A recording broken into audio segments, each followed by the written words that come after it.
माझं नाव सोमनाथ नारायण टिपायले, गाव पडेगाव, तालुका कोपरगाव, जिल्हा अहमदनगर। तर मी मार्केटला आलो, मला आजच्या या मालाची सरासरी पडली 190 रुपये। तुम्ही आज किती वेळ आहे मार्केटला यायची? माझी दुसरी वेळ। गेल्या वेळेस तुम्ही ज्यावेळेस आले होते त्यावेळेस मी तुम्हाला कल्पना दिली होती 8 दिवसापूर्वी की तुमचा माल जो आहे तो थोडासा थांबण्यासारखा आहे। तुम्ही थांबले आणि पुढे जाऊन बाजार आज तुम्हाला वाढते मिळाले। नक्कीच तुमचा 2 रुपये फायदादार आहे। जे आपण यूट्यूबवरती सीट व्हिडिओ टाकतात तुमचा पुढे जाऊन बाजाराची जी काय कंडिशन आहे ती कमी जास्त कशी होणार आहे काय मी तुम्हाला सांगतो। त्याच्यामध्ये आज तुम्हाला ज्यावेळेस ही बाग ज्यावेळेस तुम्ही जागेवरती दाखवली किंवा जागेवरती एखादा व्यापारी तुम्हाला कोण आला असेल तर हे जागेवरती तुम्हाला काय रेटने मागितली? 120 रुपयांनी अवघी तुम्हाला मागितली होती। आज तुमची गुटीच 130 रुपये गेलेली आहे।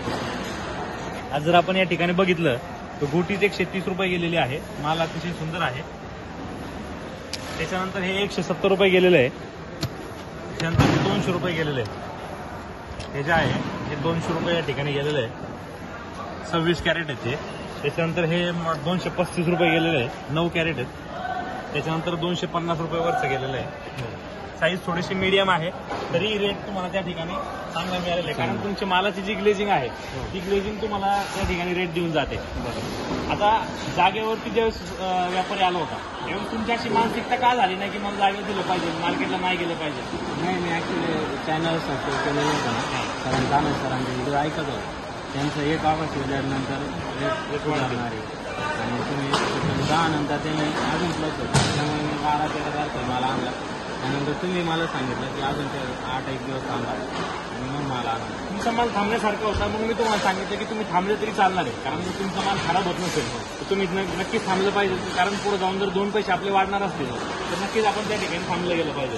आता जर तुम्ही त्यावेळेस किती दिवसापूर्वी 120 रुपयांनी मागितली होती?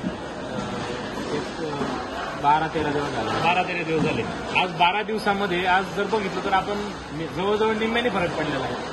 आणि मागच्या वेळेस तर आज झालं होतं ॲक्च्युली 77 रुपयांनी मी बाग जागेवरती दिला गेल्या वर्षी। तर मी दिला म्हणजे पहिलाच वर्ष होतं, 80 कॅरेट दिले त्यांना, आपले 400 जागेवर 80 कॅरेट दिले। तर त्यांनी 80मध्ये 16 कॅरेटचे रिजेक्शन काढलं।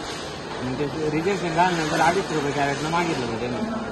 आता गाडी आपली घरचीच आहे आणि एक जोडदार आहे ते, म्हणजे मला जायचं नाशिकला जायचं म्हणजे मार्केटला, म्हणजे इथं ओझरला शेडी चौधरी ते मार्केट मला बघायचं। त्यांना फक्त यायचं म्हटलं जा बाबा आपली गाडी घेऊन, माझे 1500 राहिलेले 250 यांना घ्यायला नाही परवडते म्हटलं जा म्हटलं तुम्ही। मग ते 250 रुपयानं ते कॅरेटचे होते 3,500 रिजेक्शनचं माल त्यांनी काढलं आणि इथं आल्यानंतर 14,300 रुपये म्हणजे 3,000चे तुमचे 14,000 झाले। गेल्या वर्षी सुद्धा तुम्ही थोडक्यात फसले गेलेले आहात। नक्कीच या ठिकाणी मी शेतकऱ्यांना सांगेल की जागेवरती देत असताना आपण मार्केटचा काय अंदाज आहे तो एकदा बघून दिलं पाहिजे, कारण की आपण फसलो नाही गेलं पाहिजे। जसं तुम्ही गेल्या वर्षी फसला पण यावर्षी तुम्ही फसण्यापासून 100% वाचला, कारण की आणि फ्रेंड सर्कल आताच कॉल झालेला फ्रेंड सर्कलला की त्यांचं 55 तिथं मार्केट आहे ते म्हणे, त्यांना म्हटलं एक नाशिक किंवा तुमचं जर म्हणणं असं पुण्याला जायचं जवळ आहे मी गाडी घेऊन येतो, आपण सोबत जाऊ म्हणजे पुण्याला, पण मग केडी जवळ ठेवून मार्केटला बिलकुल माल विकायचं नाही। नक्कीच तुमचा या ठिकाणी फायदा झालेला आहे आणि तुम्हाला ते थोडीशी छोटीशी बाग आहे आणि ह्या बागेतून साधारण 80 रुपये किलो जर तुमचा तोटा झाला असता तर किती टन माल आहे? नाही, आता सगळे 4 साड्या म्हणजे 800 कॅरेट माल निघणार आहे। 800 कॅरेटमध्ये 8×16 म्हणजे 1600 किलो तुमचा माल आहे। 16 बरोबर। तर तुमचं भरपूर नुकसान झालं असतं। 80 रुपये किलो म्हणजे 1600 रुपये कॅरेट म्हणजे आजच्या मागच्या मार्केटमध्ये मला 500 रुपये कॅरेटला प्रॉफिट। मागच्या मार्केटला 500 रुपये मिळाला आणि आता ह्यावेळेस 1600 रुपये प्रॉफिट मिळाला म्हणजे खूप थोडा नाही झाला। कॅरेट 1600 रुपये तुमचे वाढलेले। 100 कॅरेट